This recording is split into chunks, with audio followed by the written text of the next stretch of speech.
Hi, I'm Shelby Brannan, tonight's facilitator of ArTalks with Aimed Dance Artistic Director Amy Elizabeth. We're here at week 3 for Summerfest 2024. Amy, thank you for being here. I'm Thank excited. you. We've got a couple of questions for you. Mm, Let's do it. let's do it. My first being, can you tell us the story of how Aimed Dance came to be? Yes. Well, actually, AIM Dance, in my opinion, formed organically with a group of students, peers, during my undergrad who really just enjoyed working together. And after producing my first show production 20 years ago this year, actually, we decided to keep working together. And we were originally founded under a different name, Red Nurse Field Dance Company. And we chose to rebrand when relocating back to Southeast Texas uh, about 6 years ago. Okay. And I've mentioned your role as artistic director, but can you Yeah. tell the people unfamiliar what an artistic director does? Well, this artistic director is quite unique because we are a smaller organization. Mhm. And so I call myself the artistic director, but I also kind of play the role of the executive director as well. So the executive director is the business side of things. Um, but for me, my role as the artistic director is to curate the creative opportunities that the company has and that the company can offer. So that's what programming we're going to offer, to whom we're going to offer it to, if we're bringing in guests, who those guests are, what they have to offer the company, what they have to offer for the concerts, for the community. Um, and so it's really shaping the mission and the vision and the of the programming that we offer. And what is the mission that guides that curation? Our literal mission is that we seek to foster an awareness of and value for dance as a fine art in Southeast Texas. Mm-hmm. And identifying fine art as some people call it concert art, but we do work within the media of modern dance. So that's concert art. A lot of it, we've also used the word conceptual Mm-hmm. art. And so it is storytelling through movement is our main focus. Is, do you have something to say? What do you have to say? Is it relevant to what's happening with us, for us, and through us at this particular time? So with Summerfest, it is a contemporary dance festival. And that word contemporary means now. Mm-hmm. And so what is happening now? What are the conversations we want to have? What are the questions that we want to ask? What are the topics and ideas that we want to investigate as not only as artists, but also as people?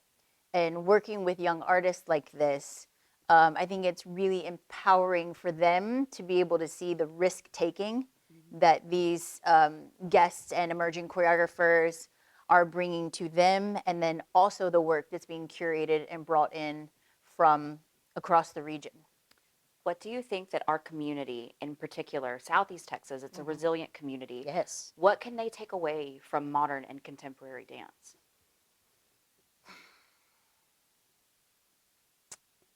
Words come to mind: connection, accessibility, relatability, vulnerability. We're asking the audience to engage with us, Mm-hmm. to invest with us. The questions that we're asking, we want the audience to be able to ask the same questions, be able to come up with answers for themselves, and then be in conversation with us Mm-hmm. um, about the topics that we are conversing about. And you mentioned working with young artists, young Mm-hmm. professionals.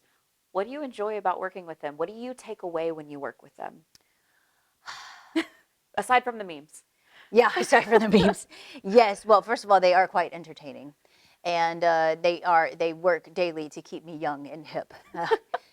I don't know if I'm doing very well, but I'm learning all the slang and getting to Mm-hmm. hear the current music of the now, right? But I think for me, there are two things. Number one, for them directly, is to watch, to be able to watch, be able to observe who they are when they come in versus who they are when they leave, Mm-hmm. and how they approach their craft, Mm-hmm. how they approach their technique, who they are in that time and space, how they interact with each other, how they interact with the guests and the professionals that are coming in, and being able to expose them really to things they may not have seen before and how that makes an impression on them. So seeing that direct shift in who they are and how they approach things is really magnificent. But then again, I think that all of this is rooted in, well, me actually, it's very selfish. But as a young artist myself, there were a collection or a collective of people that I feel really made impressions on me, supported me, guided me, pushed me, provided the resources for me when I did not have them. And I think that coming back to Southeast Texas, being from Southeast Texas, this is my way of generating those resources, creating the opportunities for young artists in this area to have the same experiences that I had, to be able to find their voice and to cultivate themselves. Yeah. And what do you hope that audiences of Summerfest 2024 are coming away with? New. Okay. New ideas, new impressions. I think, and it's not just Southeast Texas, I think that it's across the board. There is expectation, assumptions, prejudice, bias, whatever word you want to give it, about what dance is, what dance is able to do. And I think for me, this idea of fostering awareness of and value for dance as I find art takes it one step further. Tell me about the work you're doing this week. Yes. So actually, I've been in the studio with the dancers for the past 2 weeks alongside our emerging choreographer fellows and our guest choreographers. So in week 2, I set a work called It's Time. And that to me was asking the question, well, what is time? Right? And if you hear that time is man-made, right? But then we also say things like, we've lost time or we've wasted time. But how could you lose or waste something if you don't actually possess it? When it's an intangible something, and what does that mean?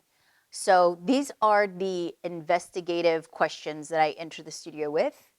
That is not what the audience is going to see. The audience is not going to sit there and say, yes, what is time? No, but there is an attention to time in the choreographic process. And we as choreographers, we know we cannot change time, but we can give a perception of time, right? So you go see a movie. This is the simplest example. You go see a movie, it's 2 hours long, and you leave thinking, wow, that just wasn't long enough, right? That didn't seem like 2 hours at all, and you're really engaged and you're hyped about it. And then you go see the hour-and-a-half movie where you think it ended 5 times. And why am I still sitting here? You wasted my entire afternoon when really it was only an hour and a half of your time. So that's what we're talking about, this perception of time. And so we, as choreographers, we use that tool and that process to shift. And that's what we're trying to do, is create a mood or an idea or an intention through shifting the perception of time. How do you come to these ideas? Is it an organic process to you? Does it change every time? It changes every time. Can It you changes every talk me time. through some of those things, like some of the works that you remember most? How did you come to those? Oh, my word. All right. Well, we're going to get personal now. As a young artist, and not just as a young artist, I think in general, as humans, we first do what we know. Then we do what we see.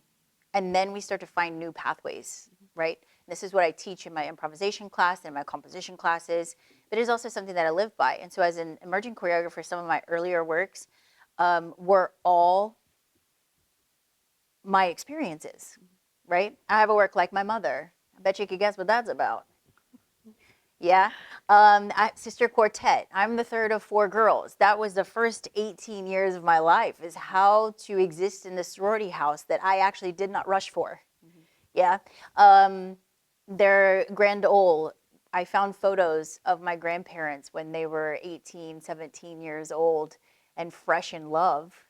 And I created my own love story for them And that was exhilarating for me. And so a lot when I was younger, I did what I knew, and I choreographed what I knew.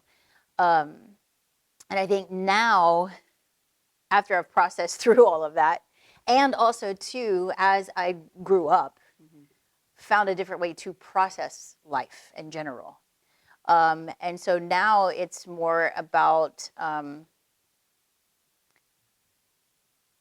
intellectual, I guess, for lack of better words. It's investigating what is time. It's challenging myself to move in areas that I'm not necessarily familiar with. So that leads me into week 2, or the second week that I was choreographing. And I brought in my very dear friend, Jared Doster. He's a former performer with Pilobolus Dance Company. And they focus on partnering, big, grand movements of people connected together.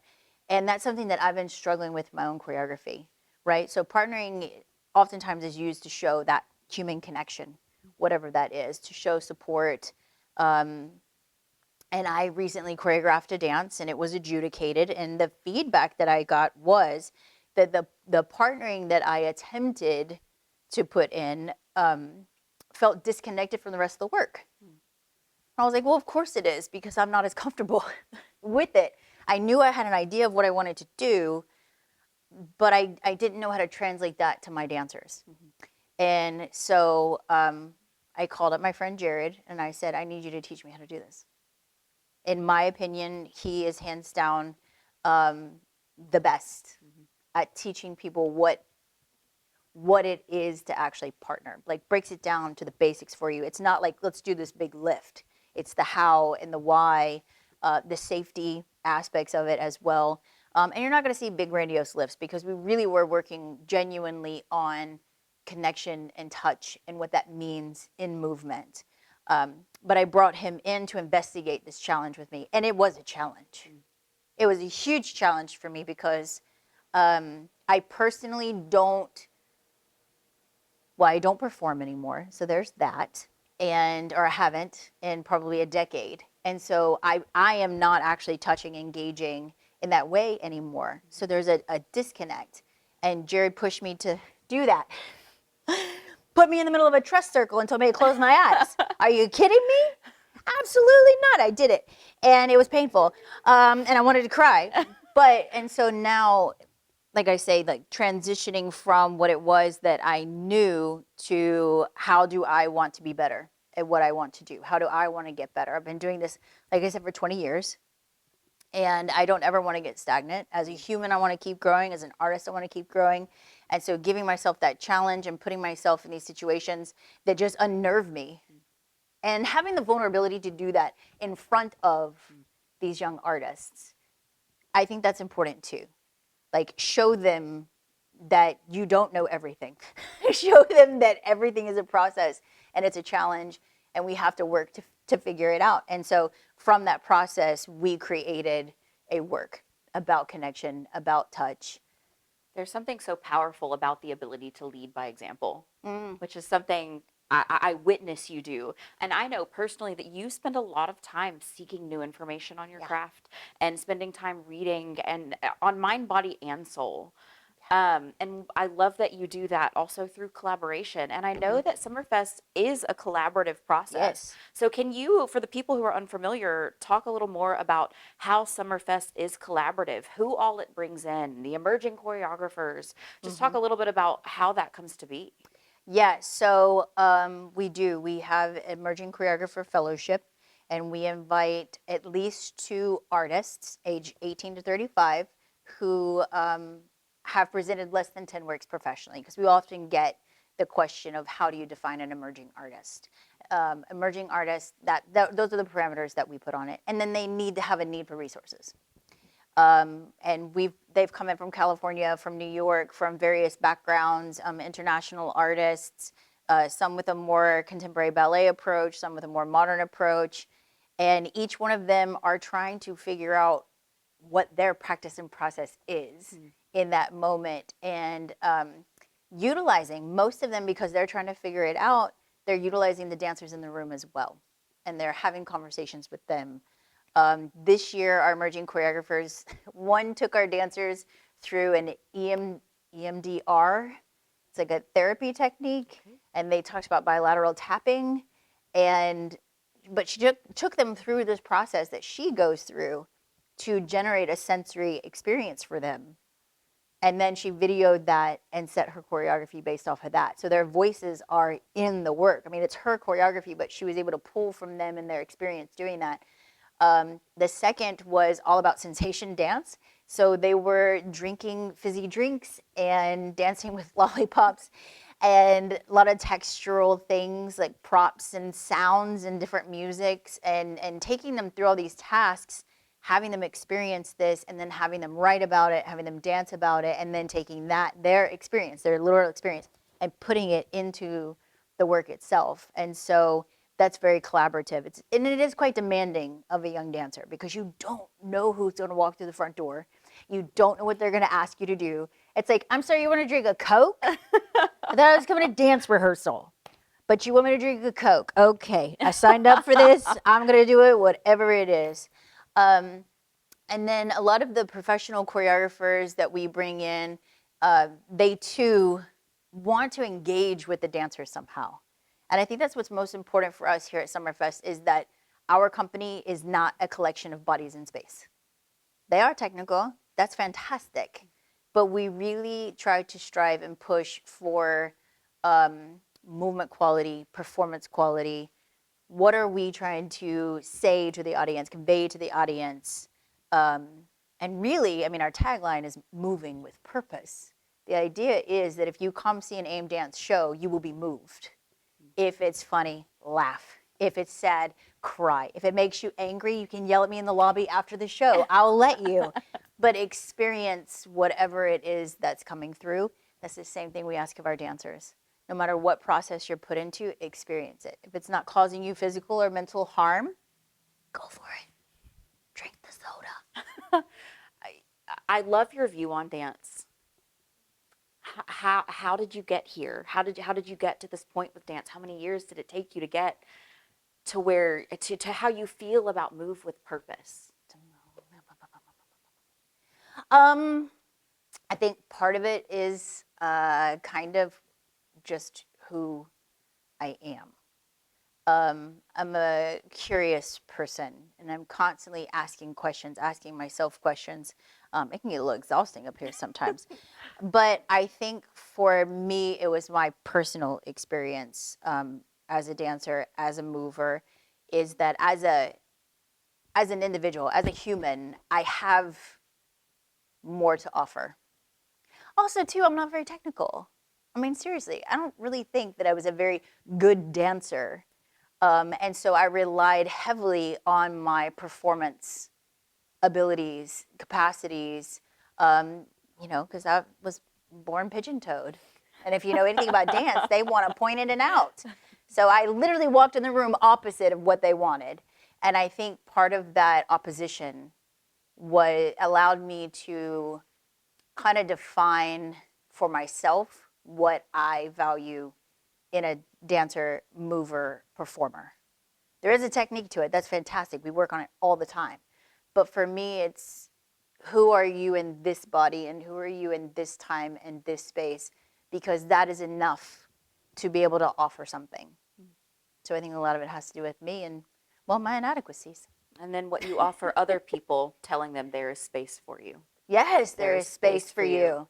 There's always space for you. And I feel like we don't hear it enough, especially the young people at this age. They don't hear it. To the people in our community missing dance, saying that they miss dance, what would you tell them? Oh, that irritates me. Listen, no. You don't miss dance. If you miss dance, you're doing something wrong. Okay? This is wag my finger at you. Because you are a moving, breathing being. Just move. You don't have to go to class. It could be a dance in your kitchen. It could be twirling your kid around. HEB's got a killer soundtrack. Just bebop down the grocery store. If you've seen me at the HEB, that's what I'm doing, and it's okay. We just go with it. But dance is a part of who we are. First form of communication. right? Every time you hear that beat, it's intrinsic. It's intrinsic. You were made to move, so move. The next thing I would say is when there's an open class, go. Don't be scared. Because, I mean, especially if you're coming into a class of mine, all the things that I just said, this is what I try to bring into the classroom if you're coming to an open community class, is come as you are, and who you are is enough in this space. Because it's not about you fitting the mold of what that technique is. It's about you trying it on. It's about you figuring out how it lives in your body, right? I mean, I don't kick my face anymore. That's fine. I don't think I have an interest in ever kicking my face again. I did it for a very long time. And so I think there is that expectation of, oh, I'm going to take a dance class and I have to wear a certain thing and I have to do a certain thing and I'm not flexible anymore and I think I've forgotten how to do it. You can't forget it. Oh, once a dancer, always a dancer. It's if you have breath, you're a dancer. If you don't want to call yourself a dancer, you're a mover. But we all have the space and capacity to do it. So if you miss it, it's your fault. Get to the closest dance class, turn on the music, have an improv jam in your house. We all need it. You heard it here first. Turn on the music and bebop along. Thank you, Amy. Thank you, Shelby.